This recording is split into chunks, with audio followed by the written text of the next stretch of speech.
अभी तक ज्वाइन नहीं हो पाई। खैर एनीवेज, चलिए let's start. I will be telling you about the modularity. जो प्रिंसिपल ऑफ सॉफ्टवेयर इंजीनियरिंग है उसको हम लोग डील कर लेते हैं, और आज हम लोग जो है पूरा सॉफ्टवेयर इंजीनियरिंग का जो फर्स्ट यूनिट है उसको हम लोग खत्म कर लेंगे, है ना। तो आज जो है ये प्रिंसिपल ऑफ सॉफ्टवेयर इंजीनियरिंग में क्या होता है कि इस प्रिंसिपल ऑफ सॉफ्टवेयर इंजीनियरिंग में जो सबसे बड़ी बात है वो है कि इसके कुछ पॉइंट्स हैं जो कि हम लोगों को ध्यान में रखना चाहिए। आप लोगों को कुछ भी अगर दिक्कत होगी तो आप मैसेज कर सकते हैं, मुझे मैसेज कर दीजिएगा, वो आंसर आपको कोई दिक्कत होगा तो मैं बता दूंगा। Anyways, principles of software engineering में सबसे पहला है मॉड्यूलैरिटी।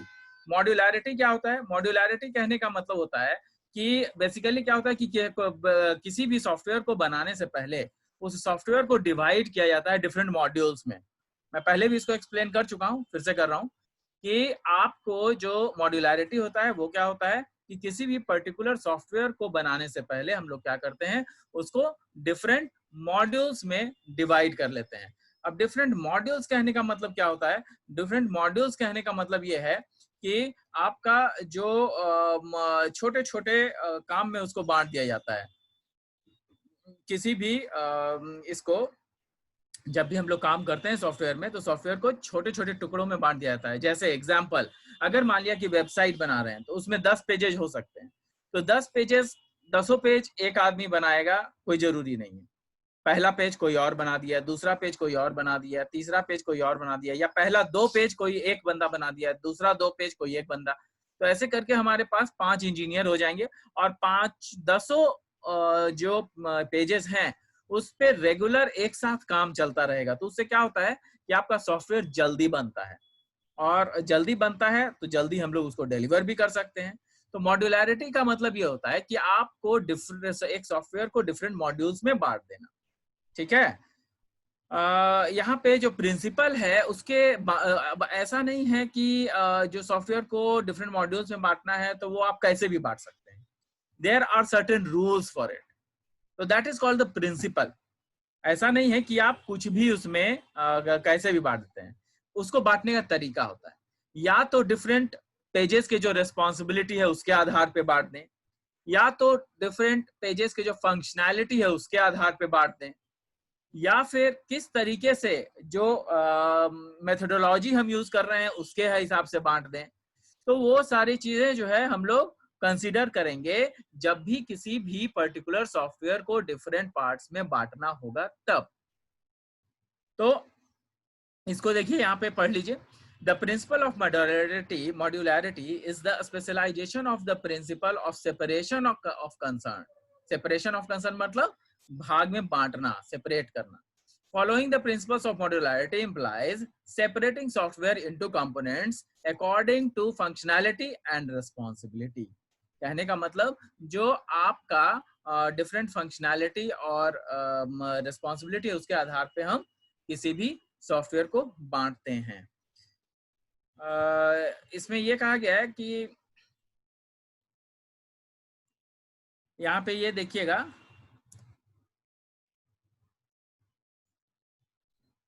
हाँ, अब यहाँ पे ये भी चीज किया गया है कि अभी कुछ के हाल के दिनों में more recent work describes a responsibility driven methodology. कुछ ऐसे भी काम होते हैं जो रेस्पॉन्सिबिलिटी क्या क्या निभाना है, उन रेस्पॉन्सिबिलिटी को जो दिया जाता है उसके आधार पर हम लोग क्या करते हैं, उसके आधार पर हम लोग मेथोडोलॉजी डिफाइन करते हैं, और उस मेथोडोलॉजी, मेथड्स मतलब कि काम कैसे होगा, वो मेथड्स कहलाता है। तो उसके आधार पे भी जो है हम लोग सॉफ्टवेयर को बांट सकते हैं। तो this is called modularity. Next is abstraction. Abstraction क्या होता है? Abstraction basically hiding up of data बोलते हैं। क्या बोलते हैं इसको?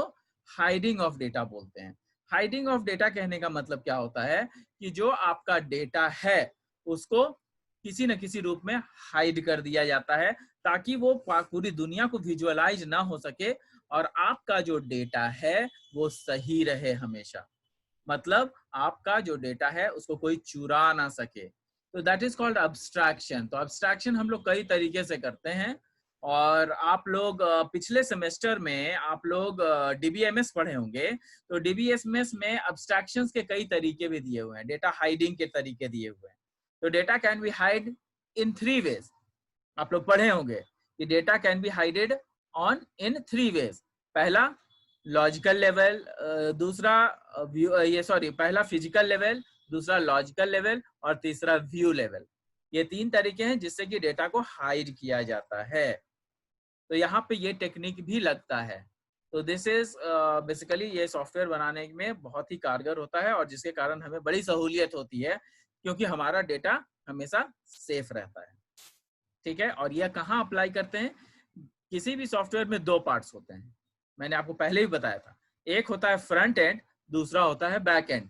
तो जो फ्रंट एंड होता है वो अलग होता है, मतलब जो हम लोग सॉफ्टवेयर पे जो हम लोग जैसे फेसबुक पे आप काम कर रहे हैं, फेसबुक को आप डिफरेंट फ्रेंड्स के साथ चैट कर रहे हैं, बात कर रहे हैं, देख रहे हैं और अपने फ्रेंड सर्कल को देख रहे हैं, तो ये आपका फ्रंट एंड है. जबकि जो आप मैसेजेस करते हैं और वो मैसेजेस हमेशा स्टोर रहते हैं फेसबुक में, वो सब डेटाबेस में जाते हैं, तो उसको कहते हैं बैक एंड. तो बैक एंड और फ्रंट एंड दोनों 2 चीज है. और बैक एंड के थ्रू हम लोग क्या करते हैं कि डेटा को स्टोर करते हैं. तो यहाँ पे जो स्टोरेज सिस्टम है वो हमेशा अब्स्ट्रैक्शन के रूप में रहता है, मतलब डेटा को हाइड किया जाता है. अब डेटा को हाइड करने के कई सारे तरीके हो सकते हैं. मैंने आपको बताया फिजिकल लेवल, लॉजिकल लेवल और व्यू लेवल. तो फिजिकल लेवल, लॉजिकल लेवल में क्या होता है, व्हाट द सिस्टम्स मींस का एक में होता है कि कौन से डेटा को छिपाना है, what data has to be hidden. दूसरे में होता है क्या, how data has to be hidden, है ना, how data has to be hidden, what and how. और तीसरे में होता है कि डेटा व्यू ही ना हो. व्यू लेवल में डेटा को हम लोग व्यू नहीं होने देते हैं, मतलब दिखाई ना दे डेटा. तो उस तरीके से ये सारी चीजें इन्वॉल्व है. तो दिस इज कॉल्ड अब्स्ट्रैक्शन. यहाँ पर देखिएगा, the principle of abstraction is another specialization of principle of separation concern. Following is the principle of abstraction implies separating the behavior of software components in their implementation. It requires learning to look at the software and software components from 2 points of view: what it does and how it does. जैसा कि मैंने आपको बताया, it is very important what it does and how it does. तो यहाँ पर एक example भी दिया हुआ है. Failure to separate behavior implementation is common cause of unnecessary coupling. For example, it is common in recursive algorithm to introduce extra parameters to make recursion work. कहने का मतलब कई बार हम लोग रिकर्शन का यूज करते हैं, और रिकर्शन आप लोग पढ़े होंगे कहाँ, C++ में पढ़े होंगे रिकर्शन. तो उसमें क्या होता है कि सेम डेटा इज कॉल्ड, अपने ही आपको जब कॉल करते हैं उसको रिकर्शन कहते हैं. तो यहाँ पर जो है रिकर्शन जो है यहाँ पे लिखा हुआ है, the recursion should be called through non recursive shell provides initiative values and extra parameters, otherwise the caller must be. तो कहने का मतलब ये है कि आपका ये डेटा हाइडिंग टेक्निक है वो किसी भी तरीके से किया जा सकता है, और इसको जो है करने के लिए हम लोगों के पास जो है कई सारे चीजें हैं, जैसे कि आपको मैंने तीनों चीजें बताई, वो तीनों चीजें आप लिख लीजिएगा एज अ रेफरेंस. नेक्स्ट चीज है anticipation of change. Anticipation of change का मतलब क्या होता है? कंप्यूटर सॉफ्टवेयर, ये जो मैं डेटा आपको दिखा रहा हूँ ये मैं आपको भेज भी दूंगा, ठीक है, as a question answer I will send it to you. तो ये जो डेटा है आपके पास चला भी जाएगा, और आप लोग जो है इसको जो है आप लोगों को मैं बताऊंगा कि इसको मैं भेज दूंगा. इसको आपको लिखने की अभी जरूरत नहीं है, जब मैं आपको भेज दूंगा तब आप लोग जो है इसको क्या करेंगे, इसको आप लोग बना लेंगे, या फिर आप स्क्रीनशॉट्स भी ले सकते हैं, कोई दिक्कत नहीं है. Anticipation of change. Computer software is automated solution problem. कहता है कि जो कंप्यूटर है वो क्या है, एक ऑटोमेटिक सॉफ्टवेयर सॉल्यूशन प्रोवाइड करने वाला मशीन है. ये जो प्रॉब्लम जो अराइज होते हैं डिफरेंट डोमेन में, डिफरेंट कॉन्टेक्स्ट में, वो जो है सॉफ्टवेयर उसको आसानी से पहचान सकता है. यहाँ देखिए, computer software is an automated solution to a problem. The problem arises in some context or domain that is familiar to the users of the software. The domain defines the type of data that the users need to work. क्या होता है? The domain defines the type of data, वो define करता है किस type का data जो है। The domain defines the type of data that the user need to work with. ये एक ऐसा डोमेन बताता है जो कि आपका डिफाइन करता है, जिसमें कि डेटा जो है वो यूजर के नीड को समझता है। तो ये सॉफ्टवेयर काम कर सकता है। क्यों? क्योंकि वही अपने मशीन को भी समझता है और वही यूजर को भी समझता है।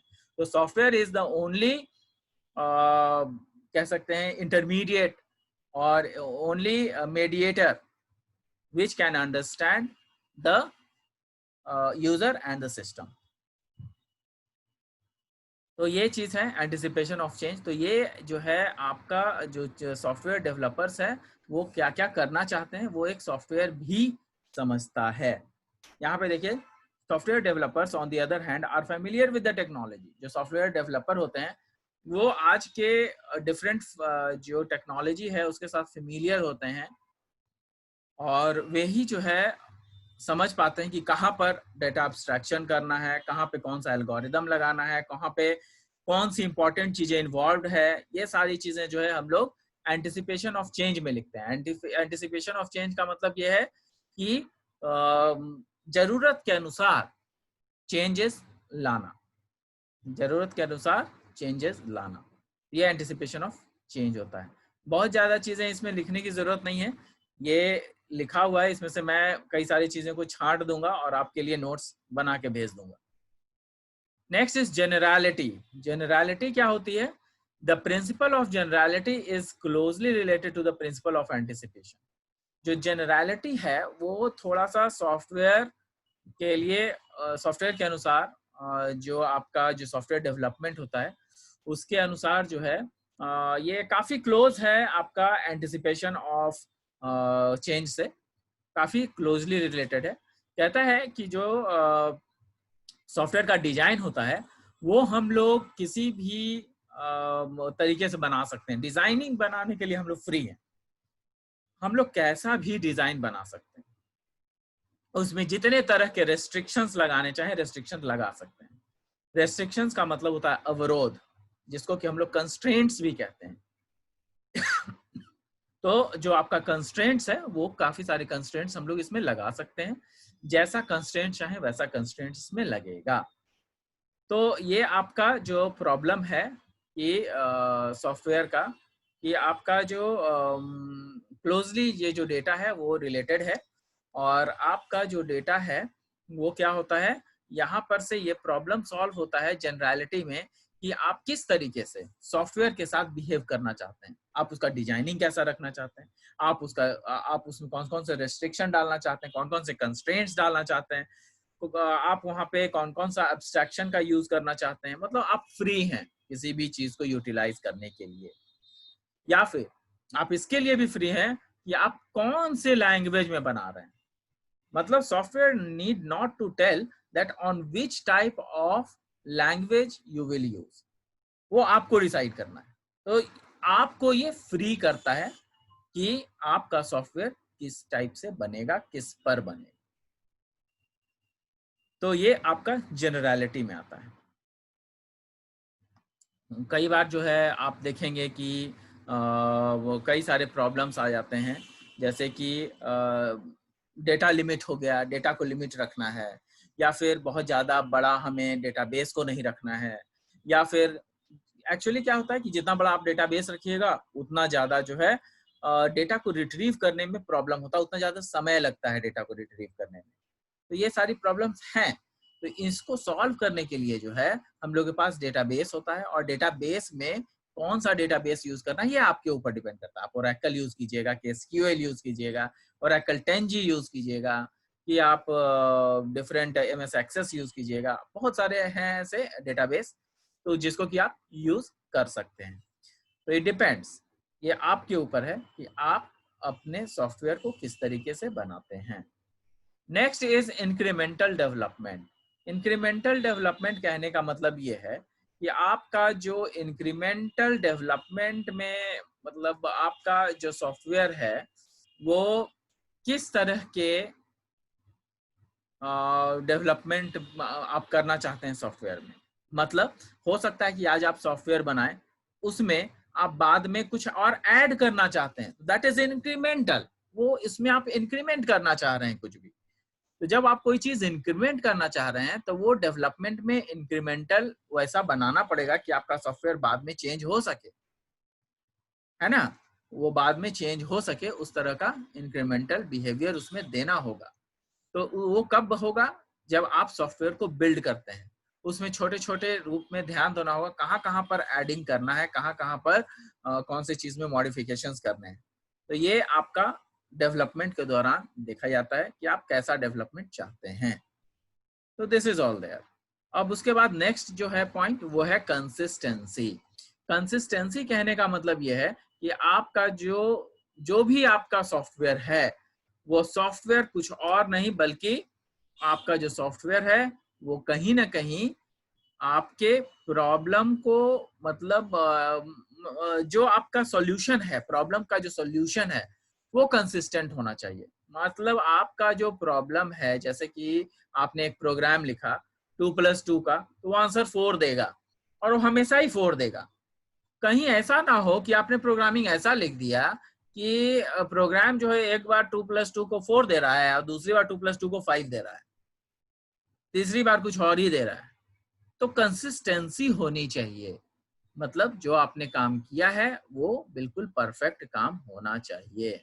यहाँ पे प्रोग्रामर्स को ये अलाउ होता है कि किस तरीके से आप लोग डेटा को यूटिलाइज कर सकते हैं, उसको ऑटोमेट कर सकते हैं।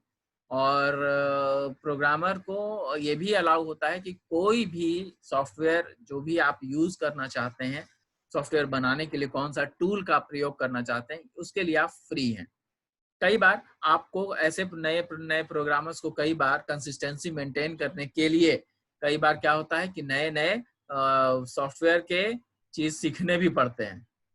तो सॉफ्टवेयर की चीजों को सीखने के लिए भी कई बार हम लोग जो है मेंटेन करते हैं कि भाई ये सॉफ्टवेयर है तो इसको सीखना है। उनको कई बार नया नया चीज भी सीखना पड़ता है, नए टूल्स को सीखने पड़ते हैं, उसका एप्लीकेशन सीखना पड़ता है, इंटरफेस सीखना पड़ता है। तो कई सारे ऐसी चीज अवेलेबल हैं जिसको कि आप सीख करके भी इम्प्लीमेंट कर सकते हैं, और ये गुड प्रोग्रामर ही कर सकता है। आप फ्री हैं कि आप जो प्रोजेक्ट बनाने वाले हैं या सॉफ्टवेयर बनाने वाले हैं वो सी में बनाने वाले हैं, C++ में बनाने वाले हैं, जावा में बनाने वाले हैं, स्ट्रट्स में बनाने वाले हैं, किस में बनाने वाले हैं। तो this all depends upon you. तो ये 4-5 चीजें हैं जो कि आपको मैंने बताया है। इसको आप लोग चाहें तो स्क्रीनशॉट्स ले लें। ये देखिए इंक्रीमेंटल डेवलपमेंट है और कंसिस्टेंसी है।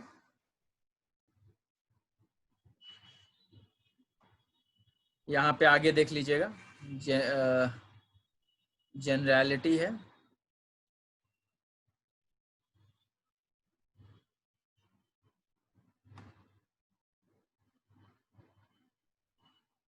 एंटिसिपेशन ऑफ चेंज है और एब्स्ट्रैक्शन है।